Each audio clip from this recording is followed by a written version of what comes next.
नमस्कार दोस्तों, मैं बी.एस. ठाकुर आपका सेवा मेमोरियल प्लेटफॉर्म में स्वागत करता हूं। हमने इससे पहले एमपी का प्राचीन इतिहास पढ़ा है। अब हम एमपी के मध्यकालीन इतिहास की बात करेंगे और आज का हमारा टॉपिक है पार्ट नंबर 6 है। पार्ट नंबर 5 तक हमने एमपी का प्राचीन इतिहास जाना था। पार्ट नंबर 6 से हम मध्यकालीन इतिहास के बारे में बात करेंगे। यहाँ पर दोस्तों हम इतिहास जो पढ़ाते हैं, जो हिस्ट्री पढ़ाते हैं, ट्रिक के साथ पढ़ाते हैं। तो आपको क्या करना है, रोज़ 8 बजे मेरी लाइव क्लास में अटेंड होना है। कितने बजे दोस्तों? रोज़ रात 8 बजे मेरी लाइव क्लास रहती है। तो जिसमें मैं क्या पढ़ाता हूँ आपके लिए, अभी एमपी की हिस्ट्री पढ़ा रहा हूँ, इसके बाद एमपी की जियोग्राफी स्टार्ट करूँगा। ठीक है दोस्तों। यहाँ पर दोस्तों आपको मेंस और प्री दोनों का कंप्लीट कोर्स कराया जाएगा सेवा मेमोरियल पर। सेवा मेमोरियल एक न्यू प्लेटफॉर्म है। यहाँ पर आपको कुछ फैसिलिटीज़ मिलती हैं, जैसे यहाँ पर बेस्ट एजुकेटर मिल जाते हैं, पीडीएफ और सीरीज़ की सुविधा मिलती है। पीडीएफ की सुविधा आपको टेलीग्राम पे मिलेगी, तो टेलीग्राम चैनल आप जल्दी से जल्दी ज्वाइन कर लें। और सीरीज़ से मतलब जैसे ही मैं कोई कोर्स कंप्लीट करवाता हूँ तो उसके एमसीक्यू की एक सीरीज़ चलाऊँगा जो लगभग 1 मंथ तक चलेगी। और जब पेपर रहेंगे तब भी मैं एमसीक्यू लगवाऊँगा। तो आपको क्या करना है, रोज़ रात 8 बजे मेरी लाइव क्लास में आना है, जहाँ पर आपको एमपीपीएससी प्री और मेंस का कंप्लीट कोर्स कराया जाएगा। यदि आप चैनल पर पहली बार आए हैं तो चैनल को सब्सक्राइब कर लें और मेरे वीडियो को लाइक और शेयर करना न भूलें। मेरे वीडियो को दोस्तों ज़्यादा से ज़्यादा शेयर करें, क्योंकि आपके शेयर से बहुत सारे बच्चों को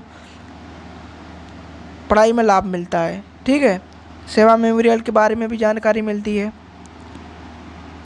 चलिए तो दोस्तों आज हम मध्यकालीन इतिहास की बात करते हैं।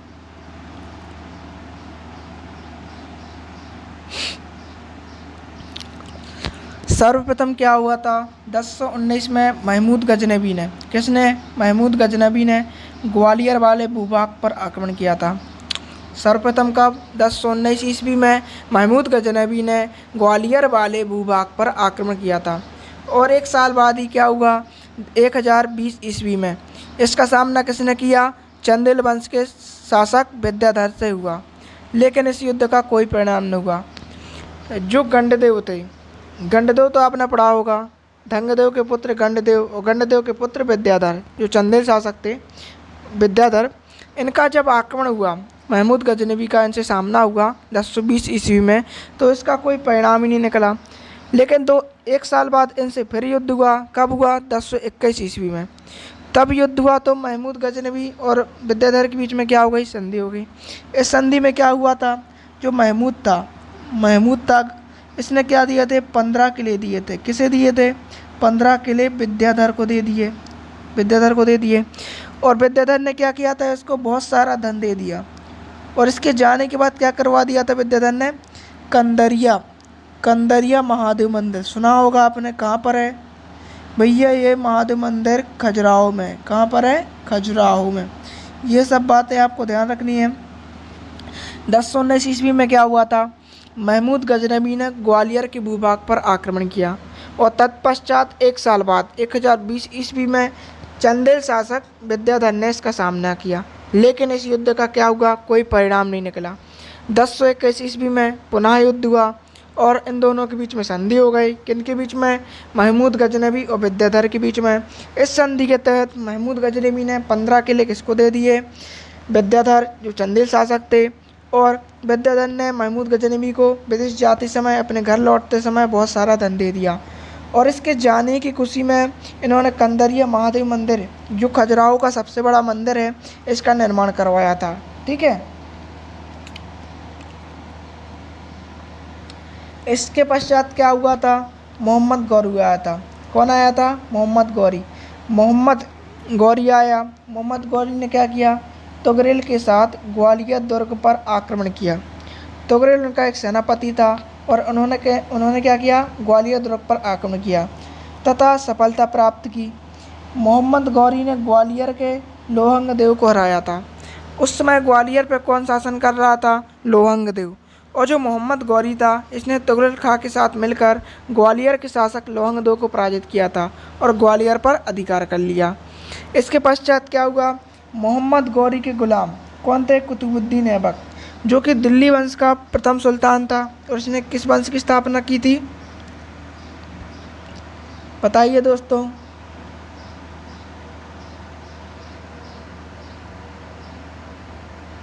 कमेंट में लिख देना दोस्तों, कुतुबुद्दीन ऐबक ने किस वंश की स्थापना की थी।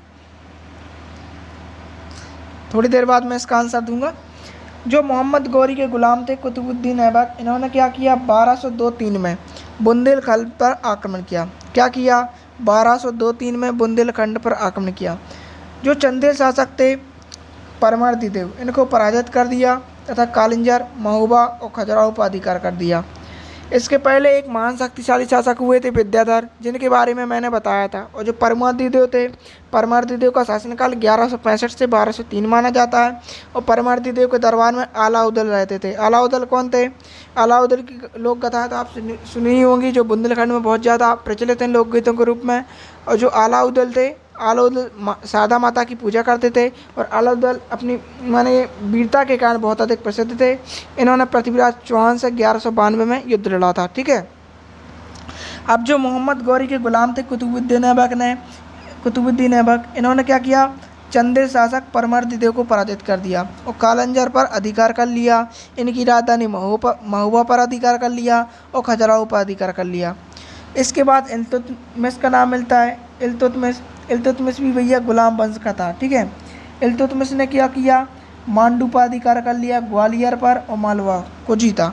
इल्तुतमिश ने क्या किया था, मालवा को जीता था तथा उज्जैन स्थित महाकालेश्वर दुर्ग पर लूटपाट की। उज्जैन में जो महाकालेश्वर का मंदिर है उसमें लूटपाट की थी। कब की थी, 1234 ईस्वी में की थी। किसने की थी, इल्तुतमिश ने की थी। 1231 ईस्वी में इसने ग्वालियर के किले पर विजय प्राप्त कर ली। जो इल्तुतमिश था, इसने 1231 ईस्वी में क्या किया, 1231 ईस्वी में ग्वालियर आ गया, ग्वालियर पर अधिकार किया।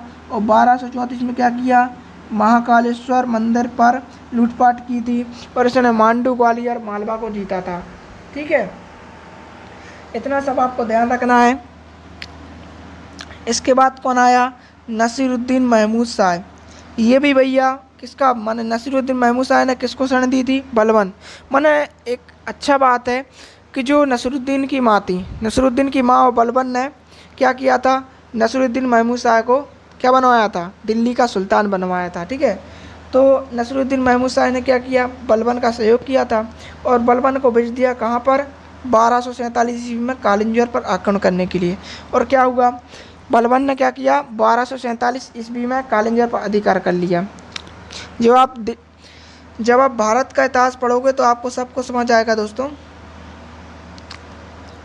अब जो भैया जो खिलजी वंश के संस्थापक थे जलालुद्दीन खिलजी, इन्होंने क्या किया, मांडू को लूटा था।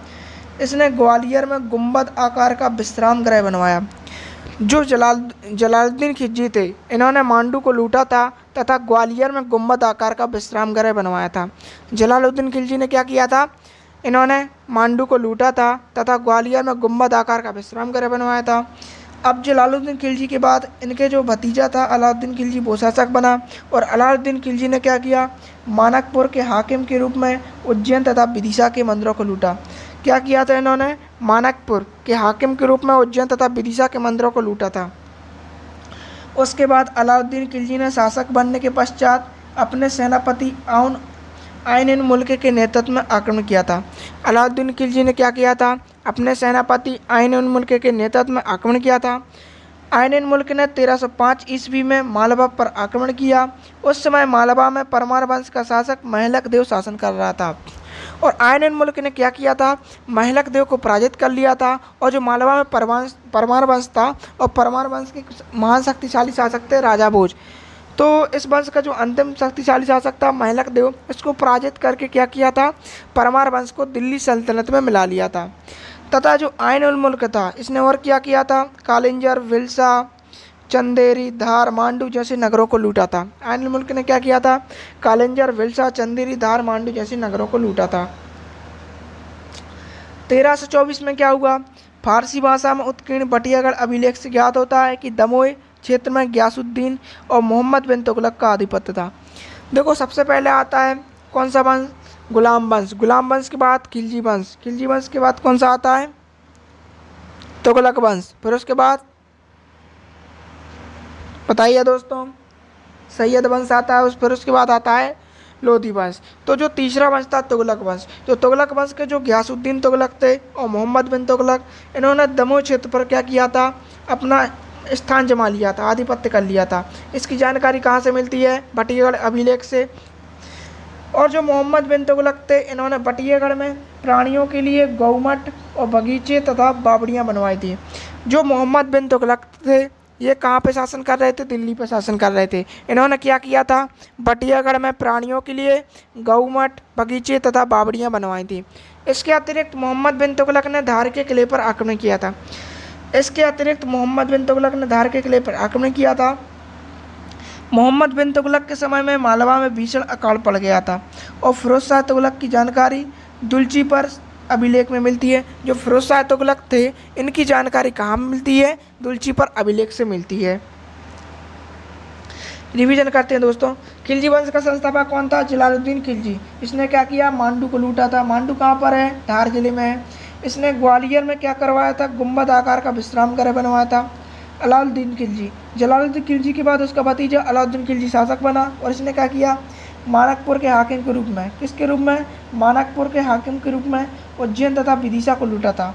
उज्जैन तथा विदिशा के मंदिरों को लूटा। अलाउद्दीन खिलजी जैसे ही शासक बना तो इसने क्या किया, अपने सेनापति आइन उल मुल्क के नेतृत्व में आक्रमण किया। आइन उल मुल्क ने क्या किया, 1305 में मालवा पर आक्रमण किया।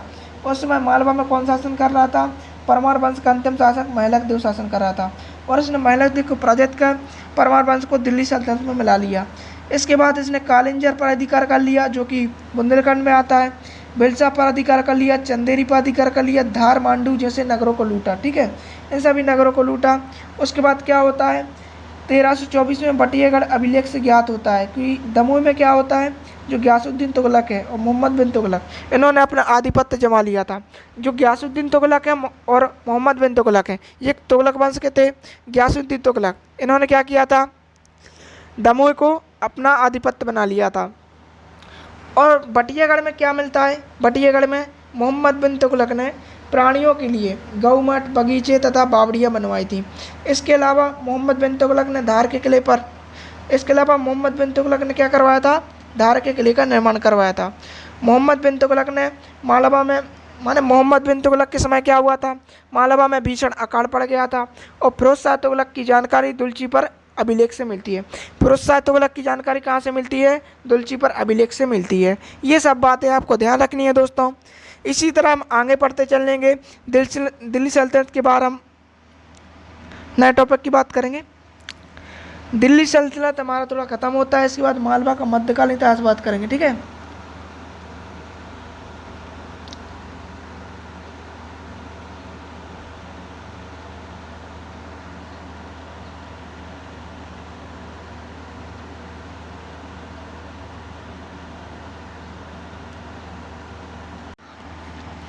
चलिए दोस्तों, एक बार हम फिर से शुरुआत करते हैं। मालवा के मध्यकालीन इतिहास की बात करते हैं। ठीक है,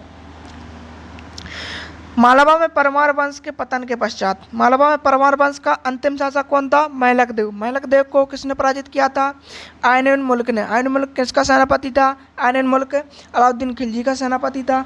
और आइन उल मुल्क ने क्या किया था, इसे दिल्ली सल्तनत में मिला लिया था। किसको, परमार वंश को। अब जो मालवा का शासन था वो दिल्ली सल्तनत के अधीन हो गया। तैमूर लंग ने क्या किया, 1398 ईस्वी में जब आक्रमण किया था, तब तुगलक वंश के शासक नसरुद्दीन महमूद पहले गुजरात फिर मालवा आए थे।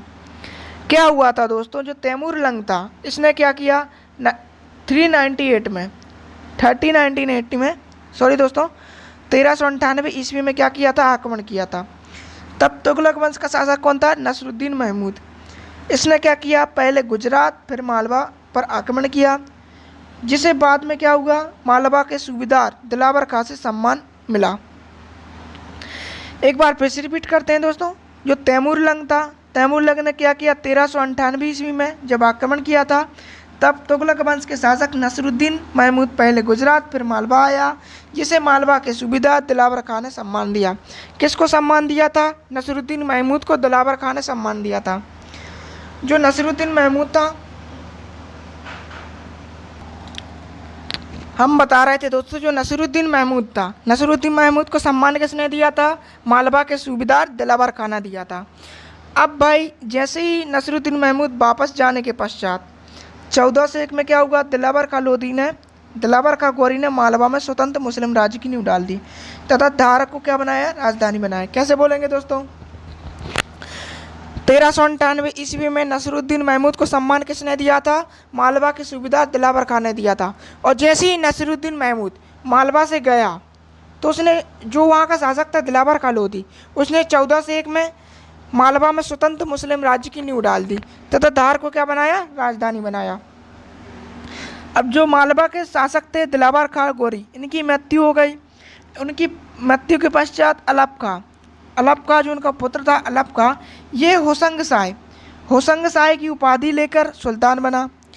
गुजरात के जो शासक थे मुजफ्फर शाह, इन्होंने मालवा पर आक्रमण किया और होशंग शाह को कैद में डाल दिया तथा मालवा में विद्रोह को दबाने के लिए होशंग शाह को भेजा। क्या हुआ दोस्तों? यहाँ पे दिलावर खां की मृत्यु हो जाती है। दिलावर खां की मृत्यु के पश्चात उसका पुत्र अलप खां होशंग शाह की उपाधि के साथ मालवा का सुल्तान बनता है। लेकिन गुजरात के शासक मुजफ्फर शाह मालवा पर आक्रमण करते हैं और मालवा के सुल्तान होशंग शाह को पराजित कर उन्हें कैद में डाल लेते हैं। लेकिन जब क्या होता है? मालवा में विद्रोह होता है। विद्रोह क्यों होता है? क्योंकि टैक्स, वहाँ पे बहुत सारा टैक्स लगने लगता है और इस विद्रोह को दबाने के लिए क्या करते हैं? जो वहाँ के शासक थे, कहाँ के? गुजरात के शासक मुजफ्फर शाह, इन्होंने क्या सोचा कि होशंग शाह को भेजा जाए मालवा तो ये विद्रोह दब सकता है। और इन्होंने क्या किया? होशंग शाह को मालवा भेजा। किसके लिए? विद्रोह दबाने के लिए। लेकिन क्या होता है दोस्तों? होशंग शाह मालवा के विद्रोह को दबा देता है और एक बार फिर से मालवा पर अधिकार कर लेता है और मांडू को स्वयं उसने बसाया था। किसने बसाया था? होशंग शाह ने बसाया था। मांडू को किसने बसाया था? होशंग शाह ने बसाया था। और बाद में वह मांडू को राजधानी बनाता है। बाद में क्या करता है? मांडू को राजधानी बनाता है। होशंग शाह विद्रोह दबाने के लिए मालवा आया था और क्या होता है? मालवा पर अधिकार कर लेता है। और मांडू को किसने बसाया था? होशंग शाह ने बसाया था। और बाद में होशंग शाह मांडू को राजधानी बनाता है। इसके पश्चात क्या होता है? जो गुजरात के शासक रहते हैं अहमद शाह, इनसे होशंग शाह का संघर्ष चलता रहता है। होशंग शाह ने क्या किया? 1420 ईस्वी में जाजनगर पर अभियान चलाया। जाजनगर कहाँ पर है? उड़ीसा में है। इन्होंने क्या किया? 1420 में जाजनगर पर अभियान चलाया। 1423 ईस्वी में क्या होता है? 1423 ईस्वी में गागरोन का किला जीता। 1423 ईस्वी में होशंग शाह ने गागरोन का किला जीता।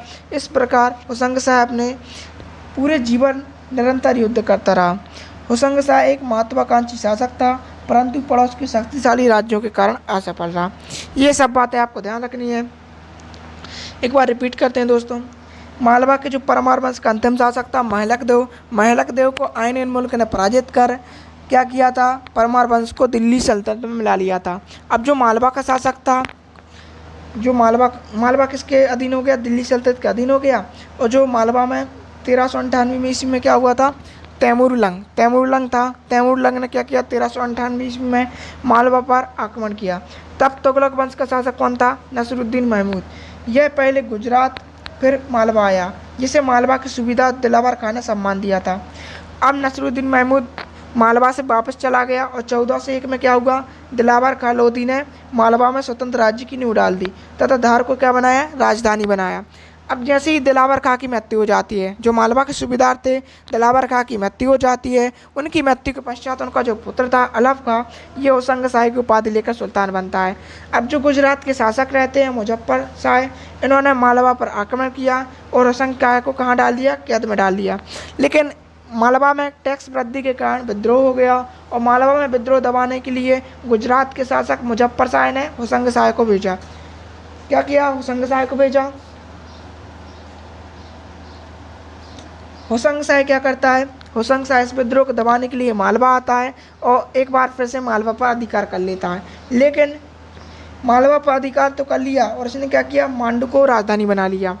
मालवा पर होशंग शाह का अधिकार हो गया और इसने मांडू को राजधानी बनाया। और मांडू को किसने बसाया था? स्वयं होशंग शाह ने बसाया था। इसके पश्चात होशंग शाह का संघर्ष गुजरात के शासक अहमद शाह से होता है। होशंग शाह ने क्या किया था? 1420 में जाजनगर उड़ीसा पर अभियान चलाया 1423 में गाकरोन का किला जीता था। इस प्रकार होशंग शाह अपने निरंतर अपने जीवन भर युद्ध करता रहा और जो इसके पड़ोस के शक्तिशाली राजा थे उनके कारण यह असफल रहा। ठीक है, इतना सब आपको होशंग शाह के बारे में ध्यान रखना है जो मालवा का इतिहास था।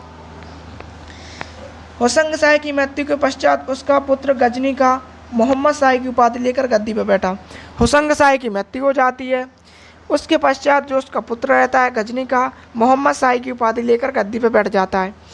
परंतु जो उसके वजीर थे, मोहम्मद शाह के वजीर थे महमूद का, इसकी हत्या कर देते हैं। किसकी हत्या कर देते हैं? मोहम्मद शाह की हत्या कर देते हैं। मोहम्मद शाह की हत्या किसने की? इसके वजीर महमूद खान ने कर दी और महमूद शाह की उपाधि लेकर गद्दी पर बैठ जाता है। होशंग शाह की मृत्यु हो जाती है। होशंग शाह की मृत्यु के बाद उसका पुत्र गजनी का मोहम्मद शाह की उपाधि लेकर गद्दी पर बैठता है, लेकिन कुछ समय बाद उसके वजीर महमूद खां इसकी हत्या कर देता है और इसकी हत्या करने के पश्चात यह महमूद शाह की उपाधि लेकर गद्दी पर बैठ जाता है। 1436 में क्या होता है? मांडू में होशंग शाह के मकबरे का निर्माण महमूद शाह खिलजी ने करवाया। 1436 में क्या हुआ? जो होशंग शाह का मकबरा है मांडू में, उसका निर्माण किसने करवाया? महमूद शाह खिलजी ने करवाया। इसके बाद हम देखें दोस्तों, जो महमूद शाह खिलजी था, महमूद शाह खिलजी ने क्या करवाया? मालवा में खिलजी वंश की नींव डाल दी। जो महमूद शाह खिलजी था, इसने मालवा में क्या किया था? खिलजी वंश की नींव डाल दी थी। यह मालवा के शासकों में योग्यतम शासक सिद्ध हुआ। जो महमूद शाह खिलजी था, इसने क्या करवाया था? होशंग शाह के मकबरे का निर्माण करवाया था। कहाँ पर करवाया था? मांडू में करवाया था। और जो महमूद शाह खिलजी था, इसने मालवा में खिलजी वंश की नींव डाली थी। यह मालवा के शासकों में सबसे शक्तिशाली शासक हुआ और एक योग्य शासक हुआ। यह कैसा शासक था? यह उदार, न्यायप्रिय और विद्वान शासक हुआ, परंतु यह धर्मार्थ शासक था। यह हिंदुओं के प्रति असहिष्णुता की नीति अपनाई। इसने हिंदुओं के प्रति कौन सी नीति अपनाई? असहिष्णुता की नीति अपनाई। यह धर्मार्थ शासक था और इसने हिंदुओं के प्रति असहिष्णुता की नीति अपनाई। महमूद शाह खिलजी ने अपने विश्वस्त और मुर्दिदुल मुल्क को वजीर तथा मलिक बरखुरदार को आरज ए ममालिक नियुक्त किया। महमूद शाह खिलजी ने क्या किया? अपने जो विश्वसनीय थे अमीर मुर्शिदुल मुल्क, इनको क्या किया? वजीर बनाया और जो मलिक बरखुरदार थे इन्हें आरज ए ममालिक नियुक्त किया तथा अपने पिता मलिक मुगीस को आजिम हुमायूं की उपाधि दी। अपने पिता को कौन सी उपाधि दी? आजिम हुमायूं की उपाधि दी। इसने गुजरात, दिल्ली, बहमनी और मेवाड़ के राज्यों से युद्ध किए। इसने क्या किया? जो गुजरात के शासक थे, दिल्ली, बहमनी और मेवाड़ के शासक थे, इन राज्यों के राजाओं से युद्ध किया। दिल्ली सल्तनत पर महमूद खिलजी ने आक्रमण किया। दिल्ली सल्तनत पर किसने आक्रमण किया? महमूद खिलजी ने आक्रमण किया। उस समय सैयद वंश का शासक कौन शासन कर रहा था? मोहम्मद शाह शासन कर रहा था। किंतु उचित समय पर सरहिंद के अफगान राज्यपाल बहलोल लोदी की सैन्य सहायता के कारण दिल्ली सल्तनत महमूद खिलजी के आक्रमण से बच गई। महमूद खिलजी ने क्या किया? दिल्ली सल्तनत पर आक्रमण किया, लेकिन उसी समय क्या हुआ? सरहिंद के जो अफगान राज्यपाल थे बहलोल लोदी, इनकी सैन्य सहायता, इन्होंने क्या की? सैनिक सहायता, और क्या बच गए? महमूद शाह इस आक्रमण से बच गए। इस प्रकार आपको ये सब ध्यान रखना है दोस्तों। इसके बाद क्या होता है दोस्तों? जो महमूद शाह खिलजी था, इसने मिस्र के खलीफा से सुल्तान की उपाधि ली थी। महमूद शाह खिलजी ने चंदेरी में कौशल महल बनवाया था। 1456 में महमूद खिलजी ने भोजशाला के भीतर मौलाना कमालुद्दीन के मकबरे और दरगाह का निर्माण करवाया था। 1456 में क्या करवाया था? महमूद शाह खिलजी ने भोजशाला के भीतर मौलाना कमालुद्दीन के मकबरे और दरगाह का निर्माण करवाया था। महमूद शाह खिलजी ने मेवाड़ के राजा कुंभा से विजय के उपलक्ष्य में मांडू में एक सतखंडी मीनार बनवाई। मांडू में सतखंडी मीनार किसने बनवाई थी? महमूद शाह खिलजी ने। और जो मेवाड़ के राजा थे कुंभा से विजय प्राप्त करने के उपलक्ष्य में बनवाई थी। इसके बाद क्या होता है? 1469 ईस्वी में महमूद शाह खिलजी की मृत्यु हो जाती है। उसके पश्चात उसका पुत्र गयासुद्दीन सिंहासन पर बैठ सकता है। उसके पश्चात कौन बैठता है? गयासुद्दीन सिंहासन पर बैठता है। 1500 ईस्वी में गयासुद्दीन को उसके पुत्र ने जहर देकर मार दिया। 1469 में महमूद शाह की खिलजी की मृत्यु होती है। उसके पश्चात उसका पुत्र गयासुद्दीन सिंहासन पर बैठता है। 1500 ईस्वी में गयासुद्दीन को उसके पुत्र ने जहर देकर मार दिया तथा नासिरुद्दीन शाह के नाम से गद्दी पर बैठता है। जो उसका पुत्र रहता है वो नासिरुद्दीन शाह की उपाधि के साथ बैठता है। इसके पश्चात क्या होता है, नासिरुद्दीन अब्दुल मुजफ्फर नासिर शाह। इसके शासनकाल में ईश्वर सूरी ने क्या किया, ललिता चरित्र की रचना की। इसके शासनकाल में क्या हुआ, ईश्वर सूरी ने क्या किया, ललिता चरित्र की रचना की थी। 1510 में नासिरुद्दीन अब्दुल मुजफ्फर नासिर शाह की मृत्यु हो जाती है। 1511 में क्या होता है, जो महमूद शाह खिलजी द्वितीय होता है। 1511 में क्या होता है, महमूद शाह खिलजी द्वितीय, इसका राज्याभिषेक होता है। परंतु इसके जो भाई रहते हैं शहाबुद्दीन और साहिब का, इनके राज्याभिषेक का विरोध करते हैं तथा रायचंद पुरविया को मेदिनी राय की उपाधि दे दी जाती है तथा अपना मुख्य सलाहकार नियुक्त किया जाता है। कौन करता है अपना मुख्य सलाहकार, महमूद शाह खिलजी द्वितीय अपना मुख्य सलाहकार किसे नियुक्त करते हैं, मेदिनी राय को। 1512 में चंदेरी के बहजत खां का विद्रोह हुआ। महमूद शाह खिलजी द्वितीय ने मेदिनी राय को विद्रोह दबाने के लिए भेजा तथा चंदेरी पर अधिकार कर लिया। 1512 में क्या हुआ, चंदेरी के बहजत खां का विद्रोह हुआ तथा महमूद शाह खिलजी द्वितीय ने क्या किया, मेदिनी राय को विद्रोह दबाने के लिए भेजा तथा चंदेरी पर अधिकार कर लिया। जो मेदिनी राय थे इन्होंने क्या किया था, चंदेरी पर अधिकार कर लिया था। महमूद शाह खिलजी का सेनापति था मेदिनी राय। ये इतना इम्पोर्टेंट नहीं है बट पढ़ लेना आप, ये जो लिखा है इतना इम्पोर्टेंट नहीं है दोस्तों, ठीक है।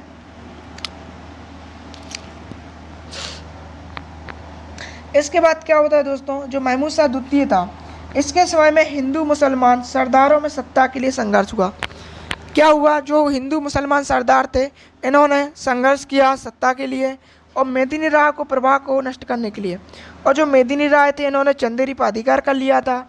इनके प्रभाव को नष्ट करने के लिए गुजरात के शासक से सहायता ली। क्या किया, जो महमूद शाह द्वितीय था, महमूद शाह द्वितीय के समय में हिंदू मुसलमान सरदारों में सत्ता के लिए संघर्ष हुआ और मेदिनी राय के प्रभाव को नष्ट करने के लिए इसने गुजरात के शासक से सहायता ली। परंतु मेदिनी राय ने मेवाड़ के शासक राणा संग्राम से सहायता प्राप्त कर उसके प्रयत्न को विफल कर दिया। और बाद में क्या हुआ, महमूद शाह मारा गया। कौन मारा गया, महमूद शाह।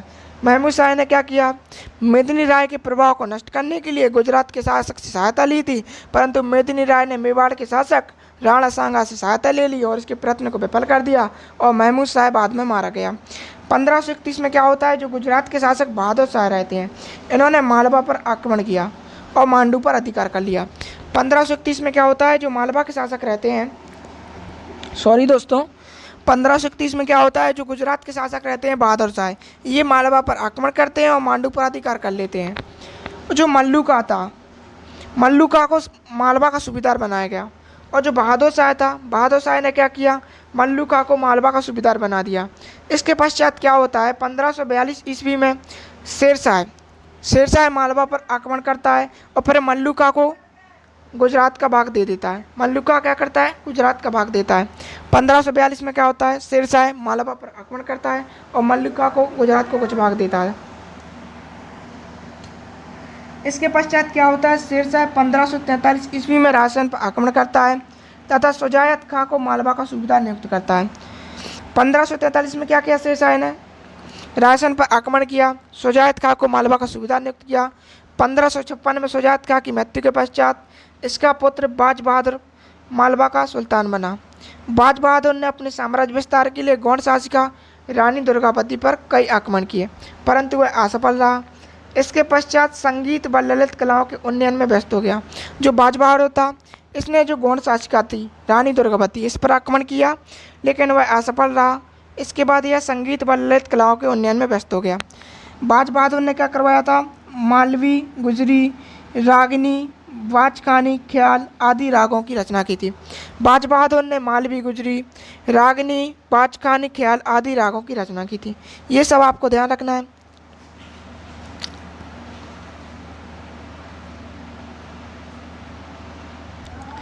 इसके बाद क्या होता है, 15वीं-16वीं शताब्दी में मध्य प्रदेश का जो दक्षिणी हिस्सा रहता है बुरहानपुर जिला, उसमें जो खानदेश का फारूकी सुल्तान रहते हैं, फारूकी वंश, वो इसके अंतर्गत आता है। जो बुरहानपुर एरिया है, ये 15वीं-16वीं, जो बुरहानपुर वाला एरिया है एमपी में, वो 15वीं-16वीं शताब्दी में खानदेश का है, वो फारूकी वंश का रहा। बुरहानपुर की स्थापना किसने की थी? शेख बुरहानुद्दीन नामक सूफी संत के नाम पर हुई। बुरहानपुर की स्थापना किसने की? शेख बुरहानुद्दीन नामक सूफी संत के नाम पर की। दक्षिण के रास्ते का फेरुआ असीरगढ़ के किले को कहा जाता है। जो दक्षिण के रास्ते का फेरुआ है वो असीरगढ़ के किले को कहा जाता है। इसके पश्चात 15वीं शताब्दी में मालवा क्षेत्र में 4 मस्जिदों का निर्माण कराया जाता है। एक कमाल मौला मस्जिद, लाट मस्जिद जो धार में है, कमाल मौला मस्जिद और लाट मस्जिद, ये कहाँ पर है? धार में है। दिलावर खां की मस्जिद और मलिक मुगीस की मस्जिद मांडू में है। जो कमाल मौला मस्जिद है और लाट मस्जिद है, ये धार में है, और दिलावर खां की मस्जिद और मलिक मुगीस की मस्जिद ये मांडू में है। ये भी आपको ध्यान रखना है। ये है दोस्तों कमाल मौला मस्जिद, लाट मस्जिद, ये दोनों धार में है। दिलावर खां की मस्जिद मांडू और मलिक मुगीस की मस्जिद ये दोनों मांडू में है। ठीक है, इसी के साथ दोस्तों हमारा जो दिल्ली सल्तनत वाला पार्ट था वो हमारा ख़त्म होता है।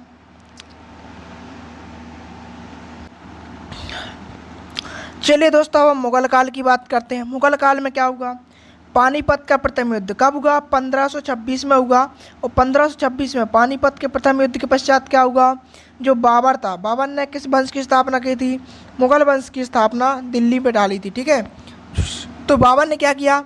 ग्वालियर और चंदेरी पर अधिकार कर लिया। 1527 में बाबर ने मालवा पर अधिकार कर लिया। जो मालवा के सूबेदार थे मेदिनी राय की युद्ध में हत्या कर दी। और बाबर ने 1528 ईस्वी में क्या किया? चंदेरी पर अधिकार कर लिया। 1526 में पानीपत का युद्ध किया बाबर ने और ग्वालियर चंदेरी पर अधिकार किया। 1527 में मालवा पर अधिकार किया। 1528 में मालवा के सूबेदार मेदिनी राय की युद्ध में हत्या कर दी और चंदेरी पर अधिकार कर लिया। अब जो मेदिनी राय की पुत्रियां थीं, इन्हें का विवाह बाबर ने अपने पुत्र हुमायूं तथा कामरान के साथ करवा दिया। अब जो कालिंजर का प्रसिद्ध दुर्ग है वो मुगलों के आधिपत्य में आ गया था। कालिंजर का प्रसिद्ध दुर्ग मुगलों के आधिपत्य में आ गया था। गुजरात के शासक बहादुर शाह को बाबर ने मंदसौर के युद्ध में पराजित किया था। मंदसौर का युद्ध कब हुआ था? 1529 ईस्वी में। तो इस प्रकार आप ध्यान रखना है। बाबर के बारे में आप कैसे ध्यान रखोगे? पानीपत का प्रथम युद्ध 1526 ईस्वी में हुआ। बाबर ने पानीपत के प्रथम युद्ध में ग्वालियर चंदेरी पर अधिकार कर लिया था। 1527 ईस्वी में बाबर ने मालवा पर अधिकार कर लिया था। 1528 में मेदिनी राय की हत्या करके चंदेरी पर अधिकार कर लिया था। और मेदिनी राय की जो पुत्रियां थीं, इनका विवाह अपने पुत्र हुमायूं तथा कामरान के साथ करवा दिया। और कालिंजर के प्रसिद्ध दुर्ग पर भी अधिकार कर लिया था। 1529 ईस्वी में क्या हुआ? मंदसौर के युद्ध में जो गुजरात के शासक थे बहादुर शाह, इनको पराजित कर दिया तथा मध्य प्रदेश का कुछ हिस्सा जीत लिया। परंतु आगे चलकर मालवा पर जो बाज बहादुर था या बहादुर शाह था, इसने अधिकार कर लिया था। ठीक है, इसके बाद हम बात करते हैं शेरशाह की।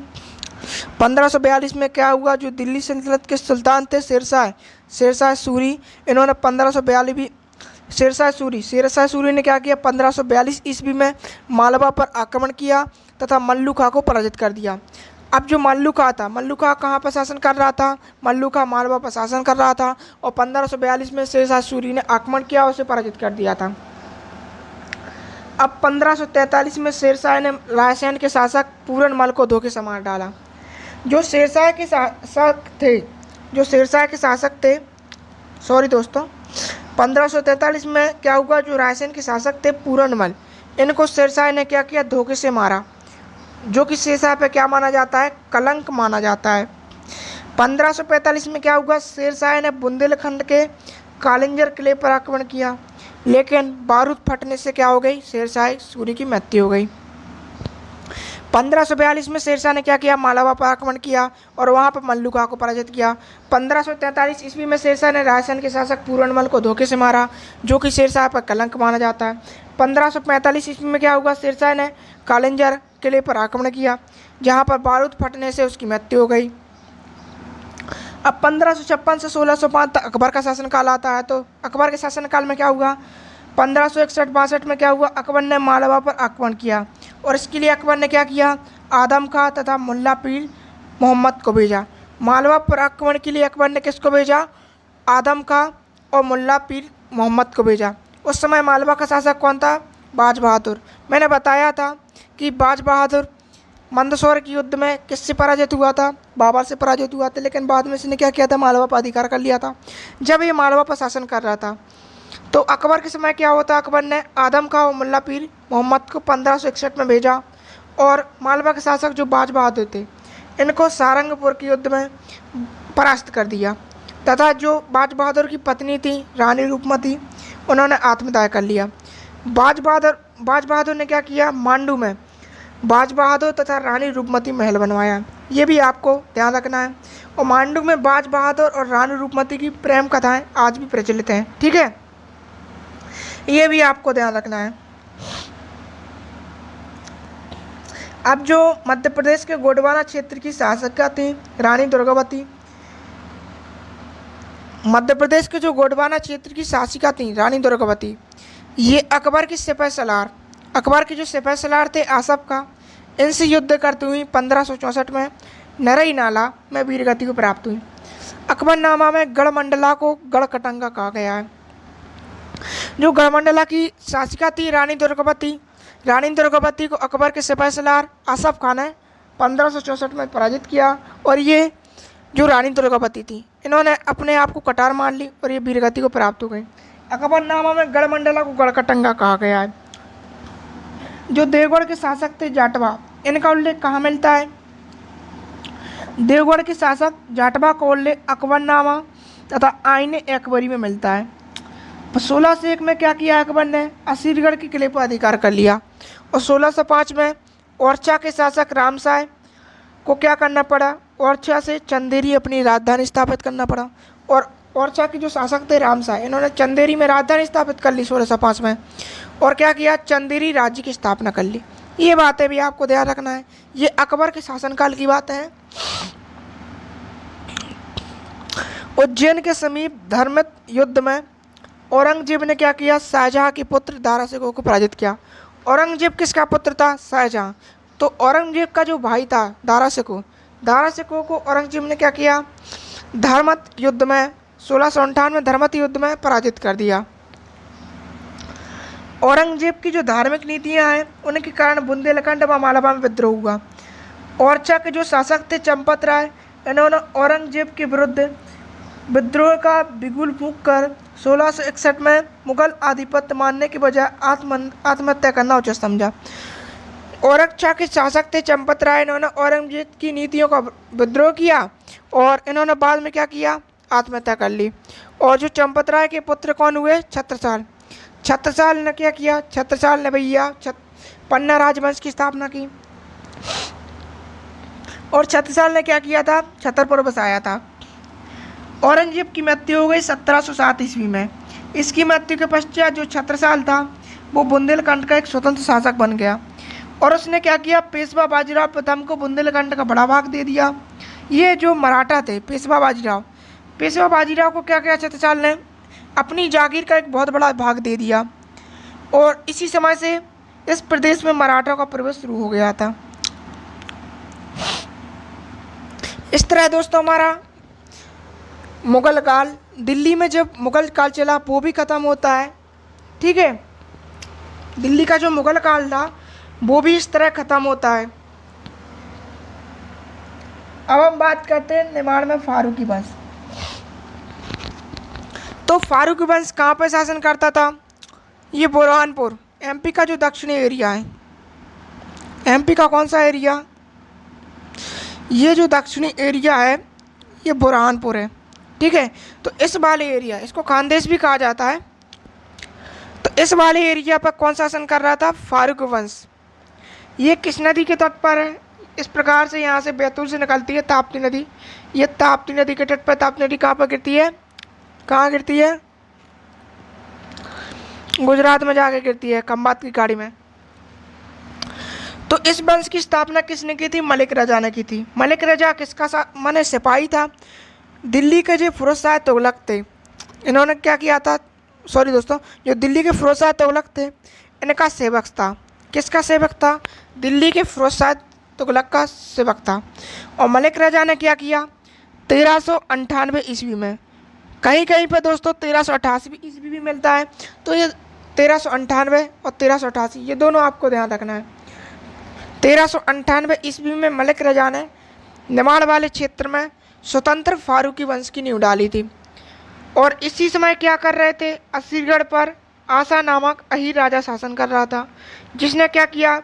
मलिक रजा की अधीनता स्वीकार ली थी। और दक्षिण के रास्ते का फेरुआ मैंने अभी बताया था, थोड़ी पीछे बताया था। माने जो दक्षिण का रास्ते का फेरुआ है ये असीरगढ़ के किले को कहा जाता है। दक्षिण के रास्ते का फेरुआ किसे कहा जाता है? असीरगढ़ के किले को कहा जाता है। असीरगढ़ का किला कहाँ पर है? बुरहानपुर में है, ये भी आपको ध्यान रखना है। मलिक रजा ने क्या किया था? अपने पुत्र मलिक नासिर का विवाह मालवा के जो शासक थे दिलावर खां इनकी पुत्री के साथ कर दिया था। दिलावर खां की पुत्री के साथ किसने विवाह किया? मलिक रजा ने अपने पुत्र मलिक नासिर का विवाह किया। मलिक रजा की मृत्यु हो जाती है और उसकी मृत्यु के पश्चात उसका पुत्र मलिक नासिर खान फारूकी प्रथम शासक बना। शेख जैनुद्दीन नामक सूफी संत की सलाह पर मलिक नासिर ने ताप्ती नदी के दोनों तट पर क्या किया? जैनाबाद और बुरहानपुर नामक नगर की स्थापना की। जो शेख जैनुद्दीन नामक सूफी संत थे इनकी सलाह पर मलिक नासिर ने ताप्ती नदी के दोनों तट पर जैनाबाद तथा बुरहानपुर नामक नगरों की स्थापना की। मलिक नासिर ने क्या किया? आसा नामक अहीर राजा को परास्त कर असीरगढ़ के किले पर अधिकार कर लिया। लेकिन इससे पड़ोस में स्थित गुजरात के सुल्तान बादशाह और बहमनी सुल्तान अलाउद्दीन अहमद ने नासिर खान फारूकी को हराकर उसकी पुत्री से विवाह कर लिया। जो नासिर खान था इसने क्या किया? आसा नामक अहीर राजा को परास्त कर दिया और असीरगढ़ के किले पर अधिकार कर लिया। लेकिन जो उसके पड़ोस के राजा थे गुजरात के, जो मुस्लिम बादशाह थे और बहमनी सुल्तान अलाउद्दीन अहमद शाह थे, इन्होंने क्या किया? नासिर खान फारूकी को हराकर उनकी पुत्री से विवाह कर लिया था। ये भी आपको ध्यान रखना है। उसके बाद क्या होता है? मलिक नासिर की मृत्यु हो जाती है और उसकी मृत्यु के पश्चात बादशाह आदिल खान फारूकी प्रथम गद्दी पर बैठता है। लेकिन तत्पश्चात इसकी मृत्यु हो जाती है। फिर मुबारक खान गद्दी पर बैठता है, मुबारक खान की भी मृत्यु हो जाती है। और फिर सबसे शक्तिशाली व योग्य शासक आदिल खान द्वितीय बैठता है। आदिल खान द्वितीय ने क्या किया था? गोंडवाना और झारखंड वाले एरिए पे अधिकार कर लिया था और इसने क्या किया था? शाह ए झारखंड की उपाधि ली थी। जो आदिल खान द्वितीय था इसने गोंडवाना झारखंड एरिया पे अधिकार कर लिया था और इसने शाह ए झारखंड की उपाधि ली थी। और जो आदिल खान द्वितीय था इसने गुजरात को कर देना बंद कर दिया था तथा इसने अपने आप को मालवा का स्वतंत्र शासक इसने अपने आप को निमाड़ का स्वतंत्र शासक घोषित कर दिया था। अब जो आदिल खान द्वितीय था इसका कोई पुत्र नहीं था, इसलिए इसका जो भाई था दाऊद खान ये गद्दी पर बैठा। और जो दाऊद खान था इसने 1501 से 1508 तक शासन किया। इसके पश्चात क्या होता है? दाऊद के बाद उसका पुत्र गजनी खान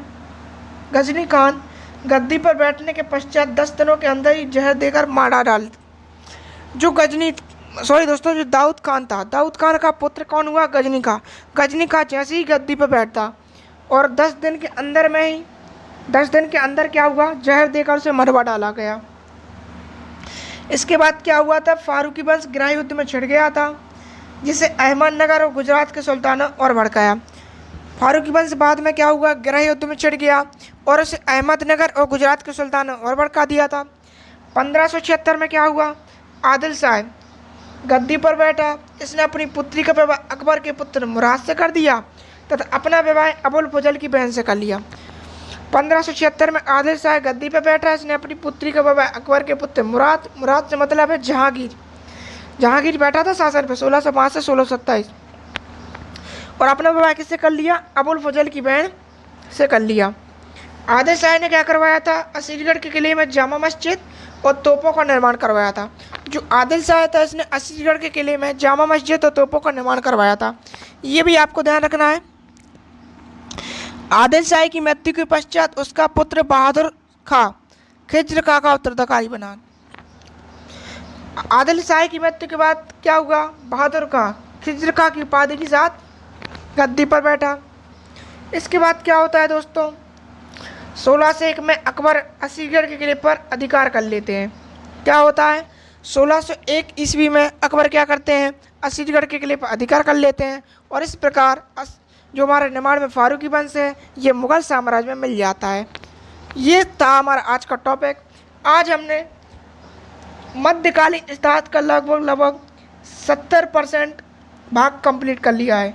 जो मध्यकालीन भारत था इसका, सॉरी दोस्तों, जो मध्यकालीन इतिहास था एमपी का, इसका 70% इतिहास हमने कवर कर लिया है। कल की क्लास में हम 30% इतिहास कवर करेंगे मध्यकाल का। ठीक है दोस्तों, यदि आपको वीडियो अच्छा लगे तो मेरी वीडियो को लाइक और शेयर करना ना भूलें। आपके एक लाइक से बहुत कुछ होता है और आपके एक शेयर से बहुत से लोगों की ज़िंदगी सुधर सकती है।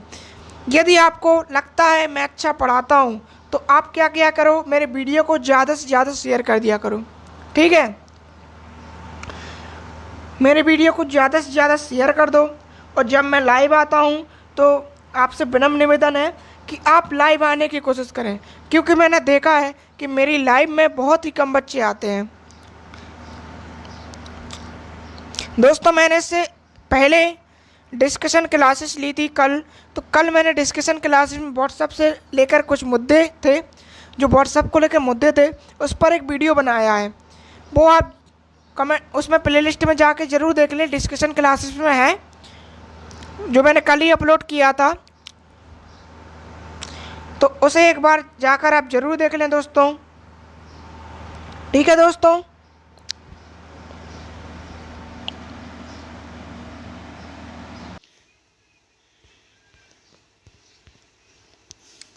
आज के लिए दोस्तों हम यहीं पे अपनी क्लास समाप्त करते हैं। हम अपने चैनल के बारे में आपको कुछ बताना चाहते हैं। शिवा मेमोरियल एक न्यू प्लेटफॉर्म है, यहाँ पर आपको कुछ फैसिलिटीज़ मिलती हैं, जहाँ पर आपको बेस्ट एजुकेटर मिल जाएंगे। पीडीएफ और सीरीज़ की सुविधा मिलती है।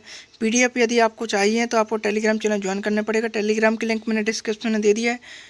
और सीरीज़ से मतलब क्या है, जैसे ही मैं किसी कोर्स कंप्लीट कराऊँगा तो आपको MCQ की एक सीरीज़ चलाऊँगा जो 1 मंथ तक चलेगी। उसके सभी MCQ आपको लगवाए जाएंगे, और जो आपकी रात में 8 बजे क्या होगा, डेली लाइव क्लास रहेगी, उसमें लगवाए जाएंगे।